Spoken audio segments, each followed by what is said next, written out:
Hello, everyone, and welcome to How to Live Life After Loss. And I am thrilled and excited to welcome our special guest, Paige Lee. Paige is an author, grief educator, spiritual teacher, healer, and the co-founder of Transcending Grief. Her life was forever changed by grief and loss. Her 23-year-old son, Brian, transitioned to spirit in 2008, but he did not die in vain. He left behind him a legacy of love and compassion that continues to touch the lives of millions around the world. Paige and Brian work together now, with him in spirit and her in physical, to help others transcend the pain of their grief. Paige is a passionate speaker who shares her personal journey and how it can help others with their grief healing. She wrote about her adventures with her son after his death in her best-selling book, Choose to Believe, A Story of Miracles, Healing, and the Afterlife. This beautiful book has provided much healing to many since its publication in 2020 and has been read by grieving people worldwide. So welcome, Paige. Thank you so much for Thank you, being here. Tessa. Thank you so much. That's beautiful. Thank you very much. Oh, you're I'm so welcome. happy to be here. Oh, thank you. So can you tell us, Paige, a bit about yourself and what led you to do what you do today? Yeah, thank you so much. It's my favorite story to tell is about the journey that I've had with my son Brian since his passing, right? So Brian was my only living child. I had I had a stillborn daughter. I had three babies die before, in the womb prior to, in that time frame. So basically, all of my babies had passed except for Brian. He was my first pregnancy. He was my only living child. I used to always say, my only living child. And he was my everything. He still is. But, go back to then, right? To 15 years ago, almost 16 years ago in 2008. And Brian was 23. He was finishing a second degree at University of Southern California. He was enrolled in the film school there, and he was walking home one night from a bar with a couple of friends, and just kind of wrong place, wrong time, and got into a scuffle with a man who ended up taking his life. And there's a lot more to the story. It's detailed in my book, but I always say, for people that are in the throes of grief and they're feeling that pain so intensely, just skip to chapter 4 in my book, because that's where the healing journey starts. The first few chapters are about kind of what happened and who my son was prior to his death. The first chapter, however, is really interesting because it tells the story of a dream that I had 3 weeks before Brian died. And in that dream, my grandmother had come to me and said, all I remembered was sitting at her feet. She was, of course, was angelic. She had beautiful long hair that, she brushed every night till the day she died. And she sat there in her long white robes, and I sat at her feet. And she said, "It's okay, darling. You'll be with us soon." And that's all I remembered. And I thought I was going to die. I thought it was going to be me. Never in a million years did I dream it would be my son.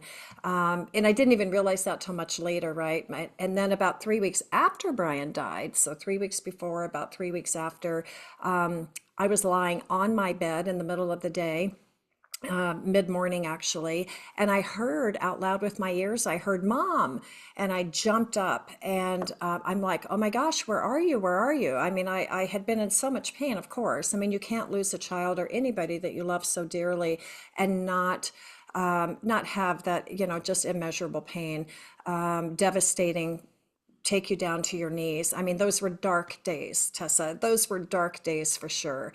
And if anybody, I'm sure people listening know the depth of that pain. They know what I'm talking about.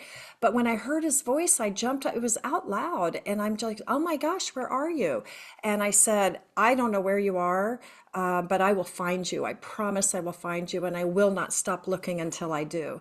And that was the pledge I made that day. And for whatever reason, that spiritual pathway presented itself to me immediately. I had not a spiritual bone in my body prior to then. We were non-religious growing up. We were Presbyterian, but didn't really engage in any, church activities past, Sunday school as a child. And so, for whatever reason, the spiritual pathway presented itself to me, and I just jumped on and held on tight for the ride because I knew that was the answer. I knew that Brian still lived. I knew that I could connect with him because I had heard his voice already, and I knew that it would be my healing, right, to find him. And so that's what I did, and I immediately launched. And my book, which is called Choose to Believe, we published this in 2020. Really, Brian wrote a good part of the book. Spirit pitched in and added some nice little excerpts at the end of every chapter. But the book tells the healing journey that we went on and how I found him in spirit. What are the steps that led me, all of the miracles that presented themselves. And my job was to say yes. My job was to say, oh, I want to know more about that. Or, the day that I pulled myself out of my grief enough to go to the grocery store, which I didn't want to do. I was dreading it, and ran across a woman in the produce department. And I hear that voice inside my head said, go talk to her. And I said, no, I don't know. I don't want to go talk to her. I don't want to talk to anybody because they're just going to look at me with pity. And I always say it's that expression of, I'm so, so sorry for your pain, but I'm so glad it wasn't me. You can see that part too in their eyes, right? I'm so glad it wasn't me, because people don't want to get that close to death, right? It's like, if I get too close to you, and I know you and I knew Brian, it could like, fall into me, and I don't want that. So people kind of would tend to avoid you. And so I didn't want that. But the voice persisted, go talk to her. And I'm like, no. Third time, I said, okay. So I walk up to her and I'm like, hi, Carol. And she said, Paige, oh my gosh, how are you? It's been so long. How's Brian? And I literally fell to my knees in the produce department of that grocery store. And I'm like, how could you not know? I mean, how could you not know? Your son dated my stepdaughter, like kids were all in school. Like, how could you not know? It's been all over the news, but she did not know. And she said to me, how can I help? And I said, well, you don't happen to know of a good psychic, do you?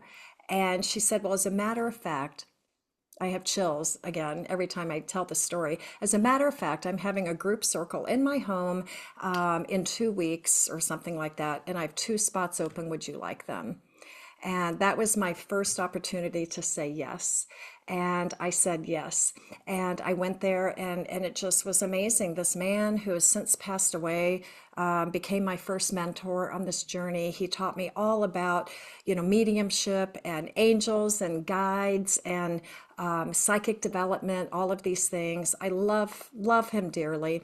And he brought in my grandfather, who brought in Brian. You could have heard a pin drop during that entire reading. It was the most amazing. He provided the names of the two boys that were with Brian when he passed, not the man that killed Brian, but Brian's two friends. And that had never been released in the media, obviously, to protect them. And anyhow, so just amazing. So it changed my whole life. And so I said not only yes to that meeting, I said yes to working with him. And I worked with him for over a year.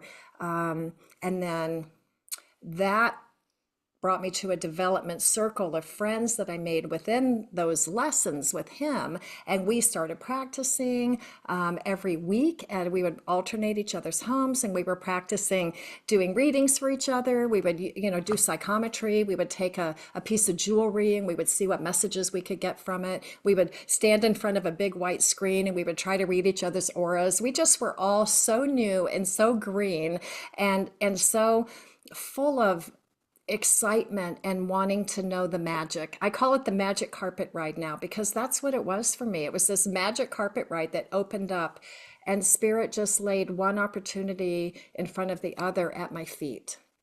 So I'll take a breath so that you can ask another question. But that's the entire course of my whole journey, has been that. Wow. Thank you, Paige. Thank you. Yeah. So losing a child is one of the hardest things to go through. Can you tell us how you found peace and purpose after Brian passed? Yeah, it is a journey, and everybody knows now that old adage of, time makes the pain, go away. Is not at all true, but time does soften the pain a little bit. And the hard part for people in early grief is we have got to make our way through that. We have got to trudge through the messy, thick muckiness, the ugliness of early grief. We just have to. Because if we don't, if we just turn it off and go about our business, it's going to catch up to us sooner or later, and we're going to become ill, or so many bad things could happen. So allowing yourself the opportunity to feel that pain, and whatever that is, however long that takes, I would lay on my living room floor and just scream and pound my fists and my feet on the floor and cry and scream. I would, every night for weeks, I would sit on my front porch with the music from the service blasting and a bottle of wine in front of me. I mean, every night, my poor neighbors.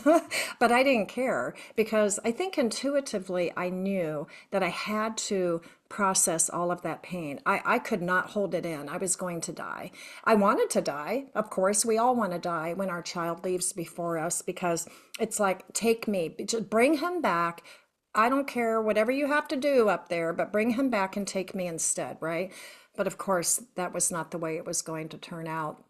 And so I just made the conscious choice to immerse myself in everything that brought me closer to him. Digital photo albums, I mean, journaling. I go sit at the cemetery for hours on end. Just anything I could think of, talking to his friends. He had a huge friend group from USC that traveled to Idaho, where we live, multiple times in that first year. And so there was that kind of gang of 9 of them. And they brought more. I realized later that we were helping them heal as much as they were helping us heal, which was such a gift, such a wonderful gift. And I love them all dearly. Plus all of his local friends, my stepkids, my family. You have this big support system that help you kind of get out of bed every day. But the conscious choice to allow myself to do whatever it is I needed to do that day. Some days I just stayed in bed. I didn't shower, for days on end, which is not normal for me. Some days I would get up and try to read. Some day, but I was always putting one foot forward into that search for Brian. And I think that's the key. It's like this 2-lane highway, and in one lane we're walking our grief journey, because it's a journey. Life is a journey, grief is no different. And in the other lane we're walking our spiritual journey. And it's important to do them side by side, because when we fall to when grief just hits us and we fall down, because it will again and again and again, what we're learning on that spiritual journey, and the faith and the trust that we're building, in the universe and in all of these things, empowers us to get back up again. And that's the beauty of it. I don't know how you could walk this journey without both of those, honestly. It's kind of like, in order to make connection, we have to be grounded, right, with the earth, and we have to be connected through our higher chakras, right, to make this connection. And then we become the lamp, right? And we just have to turn on the light. Does that make sense? We have to be grounded to the electrical cord. We have to be connected, right, to the heavens above, or to the power source. And then we become the lamp, and we have to switch on the switch, turn on the switch. And that's what lights us up. And that's how we make these connection and expansion on the spiritual journey. And it's the same with the grief journey. We have to allow ourselves to have that connectedness on the spiritual journey, along with the grounding of the grief journey, if that makes any sense at all. It does, yeah. Yeah, because that really helps us honor our pain and process our pain, because that's a critical part of the journey. So that was when I first started to understand conscious grieving, which at the time were my words. They're very common words now that everybody uses, but I had never heard them before. And along with that came the need to move the grief out of my body. So there's so much available now, but 16 years ago, there was no grief movement. There was no grief yoga. I mean, that I knew of, right? There was not conscious grieving. And I'm not saying I invented those words, but I intuitively understood that that was what I needed to do on the journey. And so I went to yoga. I don't have any flexibility in my body, but I decided to go to yoga. And I would just cry every time we would try to do a downward facing dog or whatever. I would just burst into tears. And I understood that that was the grief moving through my body, that it was stuck. I could feel it like pain in my body. And the teacher would just come and just, touch me and hold me and allow me to cry. And so that was really critical on my journey as well. So walking became a huge part of my life. Hiking became a bigger part of my life than it already was. Anything that would put me in touch with nature, in touch with my concept of source, of God, and in touch with Brian. Those were the things that I pursued. Thank you, Paige. Thank you. Yeah, Um, yeah, so would you say that was your healing path after Brian passed? And how did absolutely. you kind of work with him in spirit now? So because so right away I was taking these psychic development classes, right? Learning how to make that connection, right? With people, unseen forces, right? So I was learning that. I was learning to trust my intuition in that way. And then I was introduced to some people. It's a great story. It's in the book, so I won't tell the whole story, but it led me to my first retreat. And it was called Mom Child Reunion. And this amazing couple, Sally Baldwin, who's also in spirit, she became the biggest mentor of my journey. And she taught us all about, she introduced me to Reiki healing. They introduced us to pendulum, channeling with the pendulum. She introduced us to spirit animals, communication with spirit on a bigger level, heart math. I mean, all of these things that I was just like blown away because that was 2 years into my journey and I had dabbled in so many spiritual things, as I said, but none of that. Like that was all so much bigger. And Sally channeled spirit on a soul level. It wasn't evidential mediumship at all. There's a big difference. And so after meeting Sally and going to that retreat, I started to wonder, well, what's next, right? Like it's great that well, first of all, I started practicing with the pendulum as a way to communicate with Brian. And then I would hear Brian say in my head, Mom, we can do this if you want, but it's really tedious and we don't need the pendulum. You can already hear me. And it took me a long time to trust that, okay, he really is saying that and it's true. And why am I sitting here every day trying to like get this long message letter by letter from this board when I'm already hearing my son? So it's just kind of a process for me. It was this unfolding. The hardest thing, Tessa, was choosing to believe. And it was that day, really 6, 7 years into my journey, honestly, because I'm pretty thick-headed. And as I said, I didn't have that spiritual base, right? So it was all new. It was all, and I was trying so hard.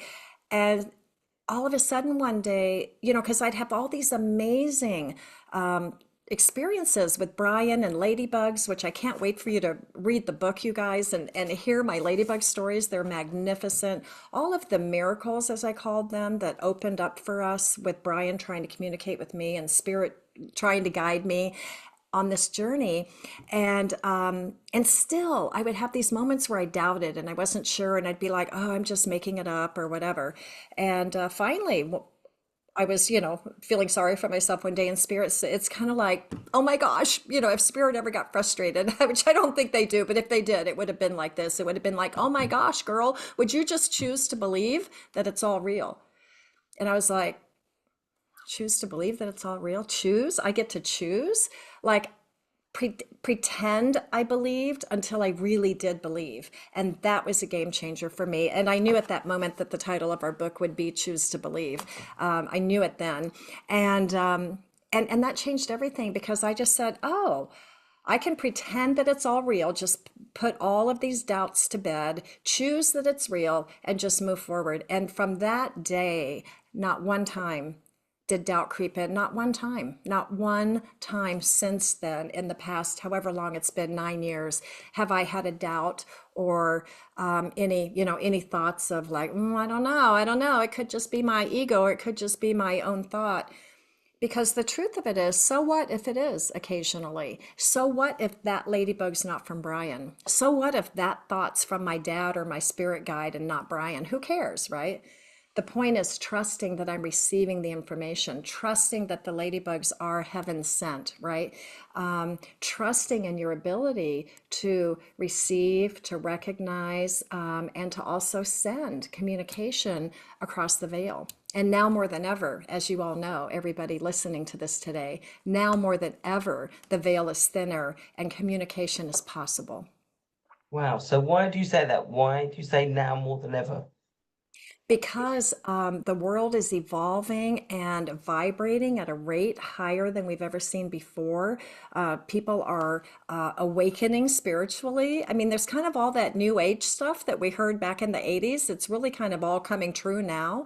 And things are just changing. And I do a little bit of channeling. And one of the last channels I did, Spirit said, love is rising, the light is coming. That was just a small piece of the bigger message. And I love that. And I'm holding on to that. Love is rising, the light is coming. So there is going to be peace on earth someday. I'm not religious. I'm not a Bible study student or anything along those lines. I do believe in God. I choose to use the word God. But bigger than that, I'm more of a universe kind of girl. I believe in the universe. I believe in a source greater than myself. I believe in my son. I believe in all of my peeps in spirit, my team up there. And I know without a shadow of a doubt that I'm being led and that I'm being guided. And at some point on the journey, I stepped fully into who I am, and that was a process too. I got a astrology reading. I got a numerology reading. I was getting all of these certifications. I got, of course, Reiki 1 and 2 certified. I've since received my master a couple of times. I'm Holy Fire certified now, which is boom, changing my whole life and my whole world. And I teach Holy Fire Reiki now because I can't wait to share the fire with everybody. This is my newest little crystal that I got, which is my little Oh, Holy Fire. Look how it's beautiful that is. gorgeous. Isn't that just fantastic? It's carnelian, I think, but it is infused with Holy Fire Reiki. And anyhow, so I just love that. That's my latest gig, I guess. But everything that I do is about inspiring people to rise up, to step into their greatness and to transcend their suffering. Because on the grief journey, I feel like we have the opportunity to do that, right? To transcend our suffering and to find a way, because your journey or your journey or your journey may not look like mine, but to find a way to bring you peace. Or we can choose to stay in our suffering. And so I've been teaching classes about that topic and I'll have more to come. But when we stay in suffering, it just holds us hostage and it robs us of all of our potential, our purpose, our truth, our ability to heal. And so it's really about learning the ways to step out of that. And at first it's really hard and we're stuck in our suffering. We're pounding the floor, we're screaming, we're, almost making a deal with the devil, right? Take me instead. And then eventually we get to that place where we can see, okay, maybe there's a way forward, you know. And for me, that certainly was not in the first year. But Reiki changed my life. Nature and meditation. Meditation really has been my best friend and my greatest tool. I love meditating. I just want to come back to the point, Paige, when you were saying a soul reading is different from a mediumistic reading. Yeah, What's the yeah. difference, please? So, well, and not a soul reading, because there are readings that you can get that talk about your own soul purpose, right? Okay. And I did reach that point after a year of getting readings from David. I started asking the question, "What about me? What about my soul purpose?" And so then I was really seeking out those types of readings. What about me? Who am I? That was the astrology chart, the numerology reading, destiny at your fingertips, and they all said the same thing. They all said the same thing. You're here to be a teacher. You're here to be a healer, and I knew that, but somehow getting it reinforced by all of the same, the mediums I would seek out, all of that. But what I was referring to was channeling your loved one in spirit at a soul level, not on what did I what did I just call it? Mediumistic level. The evidential, right? So evidential mediumship is amazing. I have many good friends that are evidential mediums. Kat Bailey's, my favorite. I love all of them, though. They're fantastic. I relied on evidential mediums for a long time in my journey.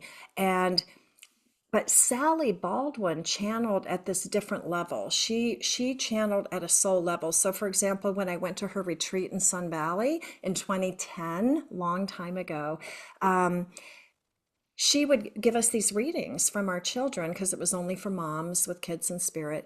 And I was like, I got my reading and I'm like, that doesn't sound like Brian. Like, I didn't get one piece of evidential proof. Like there was nothing she said that she couldn't have known, what evidential mediumship is. And we need that evidential mediumship because we need to know without a shadow of a doubt that the person talking to us is actually communicating with our child.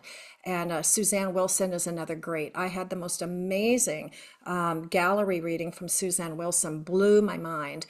So I've had a lot of great readings. But Sally's was different, and I didn't understand the voice. I'm like, well, who is that? And then that's when I really started to think of Brian as soul. Like he's not my son in physical anymore. And that's such a hard message for people in early grief. But when you're ready to meet your child or your husband or your mom or your friend or whoever it is that you're grieving, when you're willing to meet them halfway, from you in physical to them in spirit, meet them halfway and like gap that bridge, that's when the magic happens. That's when everything breaks wide open because it's this allowing of, it's the acceptance really that they aren't in physical anymore and that we don't have the power to bring them back. And that's really what grief is the grieving of the physical. Mm. Because the truth is, their body is gone, right? We can't bring that back. We don't have the power. We're not God. But what still lives is their personality, their soul, the essence of who they are, right? And that's still out there. It's just out there. We just have to find it. And I knew that intuitively all along. And when I heard his voice, that was that beacon for me to be like, oh my gosh, where are you? I will find you. So it was that soul person, that light that Brian is now as soul, that channeled, that Sally channeled that day. Oh, thank you, thank you. Yeah. And can you tell us about your healing community on Facebook, Transcending Grief, please? Yes, thank you so much for asking about that. Transcending Grief is a unique community. There are a lot of grief groups out there, and one should always choose who they resonate with, right? Whoever it is that you resonate with, go there. Our group, Kat Bailey and I formed it 2 years ago now, and spirit sometimes will give you words or names and then you just sit on it till it's time. I had received the Transcending Grief several years prior and had been sitting on it waiting till it was time to use it, and that was the time. I'm like, oh gosh, we should call it Transcending Grief, and so we did. It's a beautiful community. We're coming up on 1,000 members. We're not trying to grow too fast, just whoever's meant to be there, but it's a wonderful gathering of moms and dads with kids in spirit, a lot of women and a few men with spouses or partners in spirit. There are some people that have a sister or a brother or a friend, in spirit. And everybody's just there to hold each other up. And so we tend to kind of, I don't want to say more advanced, but we really kind of take people to that next level. That's our goal. However, we honor the early griever as well. We have we have free chat rooms that run every Sunday that some of our volunteers manage for us, where people can just pop on every Sunday and talk about their grief and talk about ways to just help get through those early days, right? And then Kat and I tend to do a little more like soul-based intuition, channeling, connecting, energy. I'm all about energy. And as I said, doing a lot of Reiki, back to Reiki these days, because I had started with Reiki, left for a while, and then now back. So we offer a lot of programs, some paid, many free, and we do little pop-up meetings where I might just all of a sudden decide to do a class on crystals or a guided meditation, and if you're available, you can pop on and join. So it's really fun. We do bring fun to it. We bring laughter and fun, if you can imagine, to the grief journey. And the people that are with us have been with us for a really long time, and we love our community. So And thanks when, for asking. oh, you're welcome. And when you said there's a live chat for people who wanted to connect, is it a specific time or is it all day or?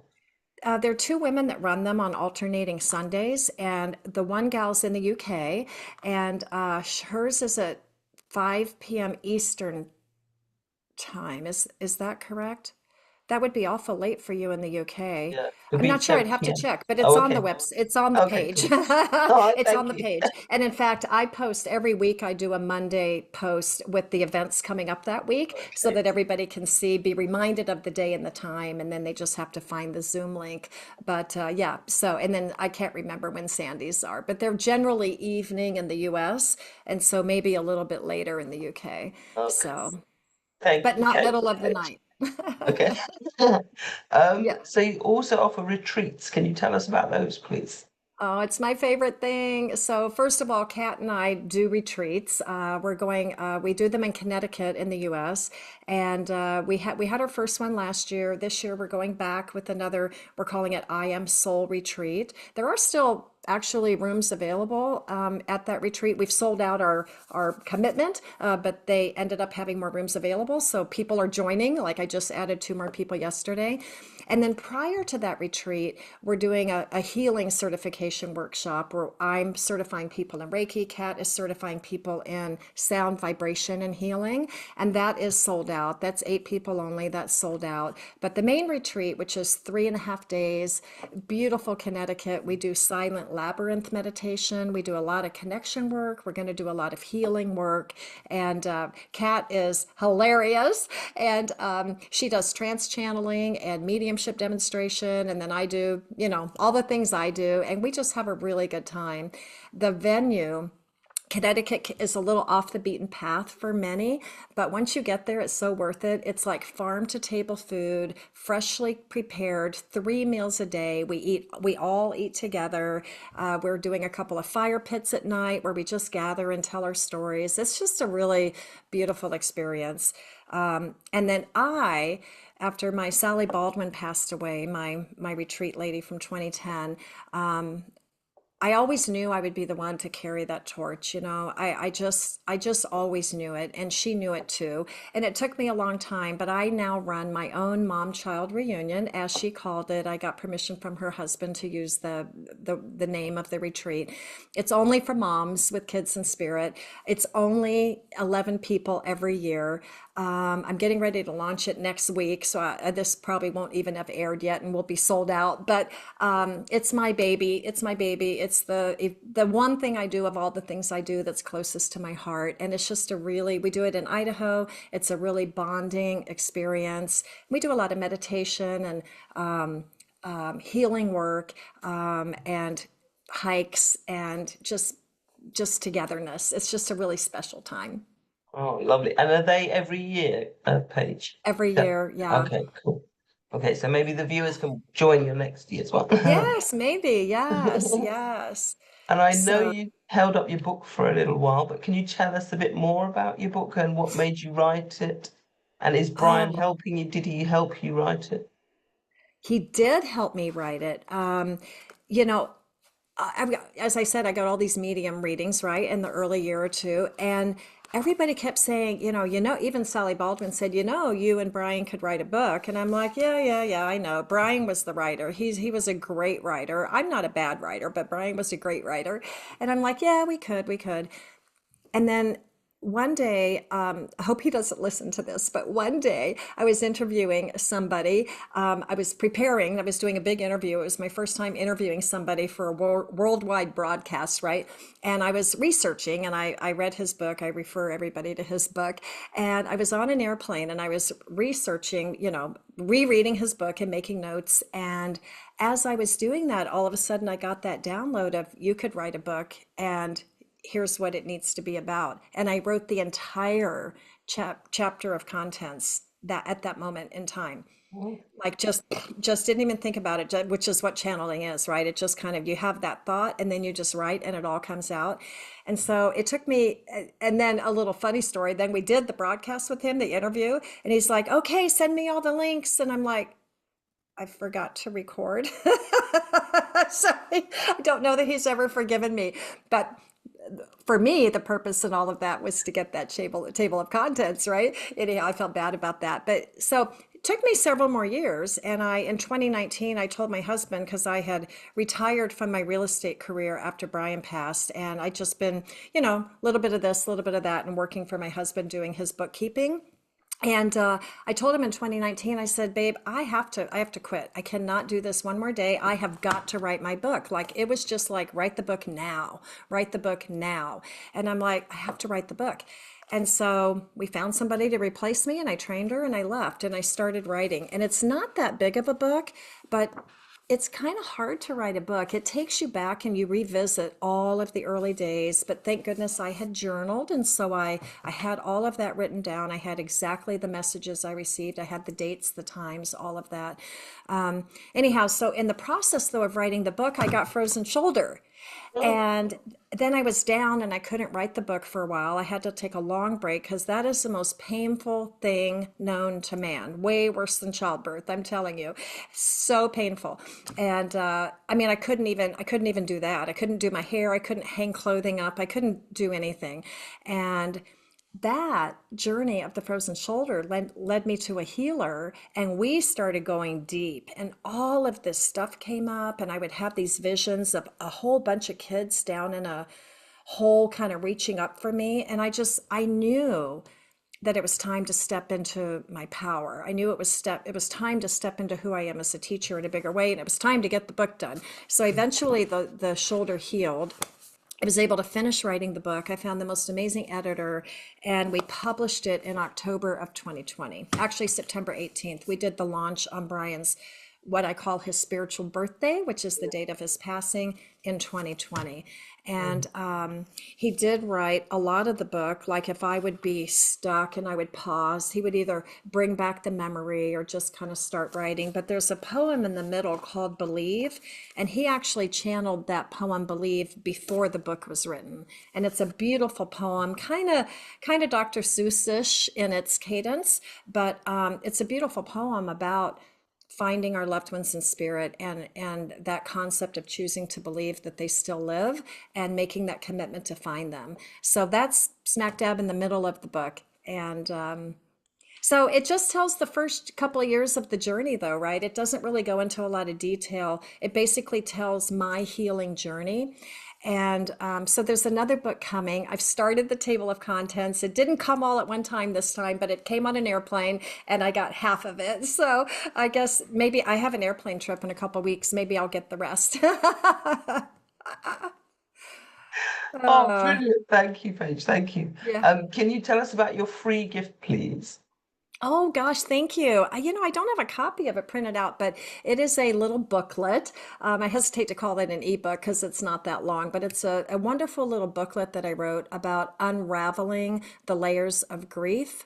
And it basically, because I never could relate to the stages of grief. And I know David Kessler, he's fantastic. And he's kind of come around to say, oh, that's not what we meant. We're not saying that you go through the stages linear, in a linear fashion. And it's like, thank you for doing that, because a lot of people would think, oh, you're in stage 1 or you're in stage 3, and now you better hurry and progress to stage 4 because we're all waiting for you, right? Like, come on, time to heal. And that's not how it is. It doesn't work that way on the grief journey. And so I'm really grateful to David Kessler for kind of modifying that conversation. So the layers of grief is, as I see it, the layers that we go through, and how we don't just go through them in a linear fashion, but we might jump ahead to the fourth layer and we might drop back down to the first layer time and time again. And that's what the grief journey is. It's messy. There's no time frame. There's no, there's no ABC. It's just whatever you're faced with that day, choosing how you're going to handle it in that moment, right? Like allowing yourself to process the pain, understanding that you're going to lose people along the way. I lost some of my best friends along the way. Understanding that all this spiritual stuff's going to be coming at you, and you get to choose to accept that and make that a part of your journey or not. A lot of people choose not. For me, there was never going to be any other way. Never, because I was not going to survive without Brian still in my life. And when I understood that I could still have a relationship with him, that it was different, but it's real. And that's what I held on to. So Oh, the little booklet is really just a quick little look. So I go through an overview, and then I describe each layer, and then I give you tools, what I call spiritual tools, that you can use to help you kind of work your way through a particular layer. And my tools are always get in nature, meditation, things like that. So, Wonderful. Brilliant. Free gift, thank you. And where can yeah. people find you, Paige? Well, I have a website. We just redid it in January. It's paigewlee.com, PAIGEWLEE.com. I'm on Facebook under the same name, and then Transcending Grief on Facebook. We have a public page. Please don't go there. You can go there if you want, but look for the private group because that's where everything happens. That's where we post our events. On the page, nobody can post except Kat and I. So we're like, oh, we don't even know why we did the page. We need to do a group. So about 6 months in, we kind of abandoned the page and went to the group. So look for the private group. We hold our members very sacred. It's a sacred space that we have built for them, and we hold everybody very near and dear to our hearts. And so it's a very safe place to be and to experience whatever it is that's being offered that day. And then we do have an Instagram presence, but it's not very big. So, we'll see if we ever grow that. We also have a YouTube, Transcending Grief, but it's also pretty small. But there are some speakers on there from the spiritual community. And then I do an event every month called Member Spotlight, which is where I choose one of our members, one of our group members, to highlight what are you doing? Like, what amazing experiences have you had? What communications, what signs, or did you write a book, or whatever? How did you transcend your grief? Because the more we share, the more we heal. Exactly. And so looking back, Paige, on everything that you've learned and been through, what's the one thing that you think could help our audience? Well, my kind of tagline is choose to believe, choose love, and choose life. And as I keep saying, it's a process to get there. But when you can do those three things, and then when you can be willing to meet your loved one halfway, that's the sweet spot. So it's just getting yourself there to that point. I would find one or two things that help you find really help you go into your heart space because I think that's the key. So meditation, bowls, right? Singing bowls, being out in nature, is such a favorite. Chakra clearing meditations, things like that, to just help you connect with your heart and to really start to understand the grounding process, and then that more kind of enlightened process with the higher chakras. So I think that's a good place for people to start. Wonderful. Well, I just want to say thank you, Paige, for being with us today. That was amazing. Oh, I can't thank you enough, Tessa. I just am so grateful. Any opportunity to try to help somebody that maybe they don't have to go through quite as much pain as I did, if we can kind of help them along a little bit on the journey. So, Brian and I are grateful. Thank you so much. You're very welcome. Yeah.